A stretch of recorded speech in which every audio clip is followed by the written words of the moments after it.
Liberty is said to be two things at once: the individual's right to be free of repressive government and the nation's right to be free of foreign domination. Until the 20th century, the two liberties were rarely in conflict. America's great size, along with the oceans separating it from Europe and Asia, protected it from potential enemies. That security ended as changes in transportation, communication, and weaponry increased the danger of threats from abroad. Ever since, national security concerns have clashed with limits on government, at no time more clearly than when the federal government ordered the forced evacuation of Japanese Americans during the Second World War. The tension between national security and limited government surfaced more recently with the National Security Agency's surveillance program. Started in secrecy under President Bush after the terrorist attacks of September 11, 2001, and continued in secrecy under President Obama, the NSA program collects data on Americans' phone calls and digital messages. The NSA doesn't actually listen to the calls or read the emails. Instead, it monitors the traffic, looking for patterns that suggest terrorist activity. If the NSA detects a suspicious pattern, it presents the evidence to a secret judicial court. The court then decides whether the NSA's evidence is sufficient to grant it a search warrant to investigate the content of messages.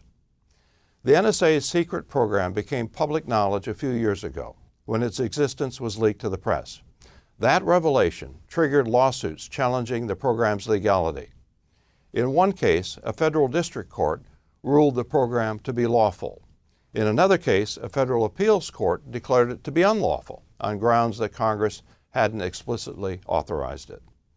In 2015, after heated debate and a close vote in the Senate, Congress passed a bill that expressly authorizes the program, while also putting limits on it.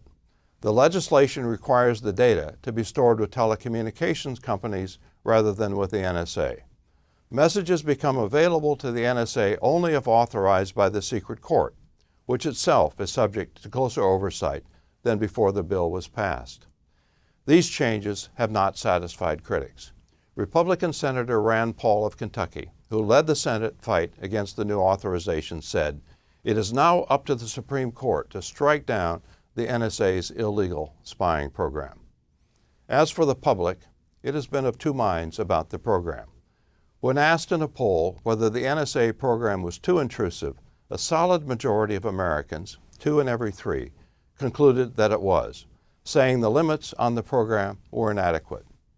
Yet, when Congress was debating the program's renewal, a solid majority, 3 in every 5, said they felt the program should be continued.